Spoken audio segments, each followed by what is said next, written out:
Hello. A big portion of Rose Namajunas' game was a focus on the mental side. Her and Pat Barry thought about every angle Joanna and Jacek would take in an attempt to mentally compromise her. This entire training camp was mental. It wasn't physical. The whole training camp, every day was mental. Mentality, mind, mental strength, just mental. Is this dude like standing in front of an elephant? Oh, yeah. And he like started charging at him? And then he was like, calm. Elephant is coming to and it's like, yeah, I've seen that. Run. The guy just stands there in one spot. I think it's a good analogy to draw from like Joanna's energy. She was very like chaotic. Don't put yourself in that position, but I had to be there. That's my job, you know? So, Right. So when you're in those situations where you don't know what to do, you just say calm. From chanting the Lord's Prayer to positive affirmations via autosuggestion, visualization exercises, to literally blocking out everything with earbuds. Despite Joanna's attempts to get into Rose's head, taking even the triggering root of mental health illness which runs in Rose's family, she refused to get pulled out of her flow. She stayed present to what she had to do, both outside and inside the match. Thus, when inside, she was smooth, displayed a tier of fluidity, clean power rare in the women's division. Basically, she was not pulled into the rivalry response into muscle tension and cortical inhibition by falling for Joanna's game. This is also one explanation as to why poor demographics of people typically have lower financial mobility. The effects of living in poverty, it turns out, correspond to losing 14 points of IQ. They're not making dumb decisions because they are dumb, but because they're living in a context in which anyone would make dumb decisions. There are many reasons as to why, but one of them is not because they lack mentally, but the higher stress environments have been proven to reduce IQ on an average of over 10 points, whilst a lower stress environment does the reverse. Rose made herself mentally tough through diligent and conscious effort. Khabib, though, he is something else.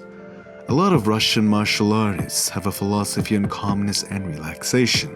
To Khabib, this is the most important thing. Because relaxing is most important.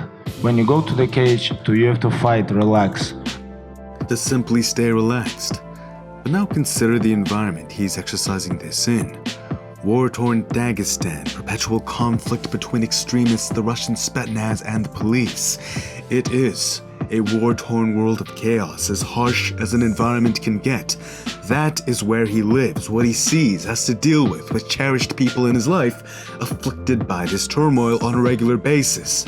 With an upbringing in wrestling and martial arts, a fixation on remaining calm, relaxed, it's almost as if the pressure of this war zone has forged a diamond, both physically and mentally.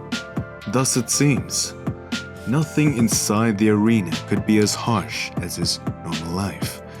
Thus when we saw Conor McGregor trash-talking Khabib, we saw nearly no breaks in composure, which is crazy if you think about it. Conor McGregor did his research. He is a detail-oriented mind who sought every angle to chip and embed seeds, constantly referencing Warzone, perhaps not only to convey his inhuman work ethic, but also to trigger Khabib with something personal. It seemed, though, Khabib simply would not take the bait. Instead, he just remained cool and conveyed his morals. The only real time I saw anything near a loss for words was when Conor mentioned Khabib's family in Russia if he doesn't make weight. But aside from that, Conor played the role of the fire-breathing dragon. Khabib, on the contrary, was just a block of ice that refused to melt. Even at times, you could feel Conor trying to break Khabib mentally. It was almost near pointless. He looked very aggravated. I don't know if it was because he was dealing with Khabib, but I think his Spartan training regimens, combined with his court cases, the fact Khabib slapped his brother-in-arms, Artem, these many factors combined, Conor truly looked like a dragon trying to set everything Khabib loved and cared for on fire. Despite glints Conor may have touched, for the most part, it almost seemed as if Khabib felt little else than a deep desire to fight. That's the easiest way to deal with trash talk. If you argue from the same paradigm, you likely have no chance versus Conor McGregor. He's just way too good at it. Khabib, he just remained calm. He refused to entertain the many baits Conor threw. His philosophy was, I know he's going to talk. It's expected for him. It's not a big deal. I'm talking to him. I'm making him frustrated. Come on, Joe. You're not no champ. Look at you, you're losing. You lost 3 rounds already. It's worse, man. Muhammad Ali had a fixation on talking to his opponents during combat. It isn't the mountains ahead to climb that wear you out. It is the pebble in your shoe. Muhammad Ali.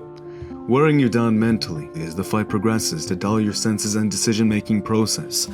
Dr. Alan Watkins displayed this live, explaining how even simple math cannot be done when someone is just talking to you, thus evoking cortical inhibition, limiting the use of more evolved portions of your brain. This is something both Conor McGregor and Khabib Nurmagomedov do. They talk to you while they fight. So, I mean, I was hitting him with everything I had, and the guy was still running his mouth. So.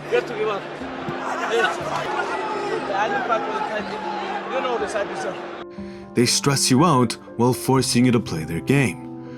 Overall, both understand the mental side of this game and both have a heavy emphasis on it whilst attempting to break you out of yours. In poker, pool, computer games, gambling, they would call this being tilted, where your emotions or aggravated state inhibits your full capacity.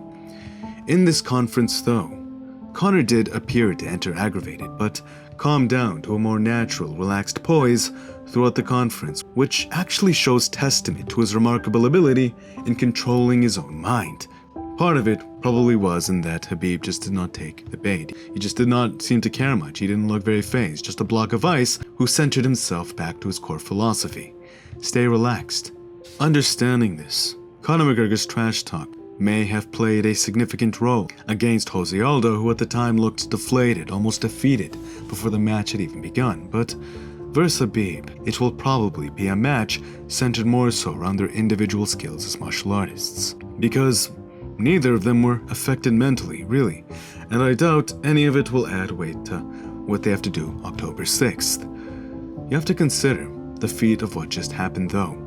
Conor studied everything, his history, anything and everything that could be used against Khabib, and Khabib barely twitched. That's a testament to both men, the level they are both at mentally.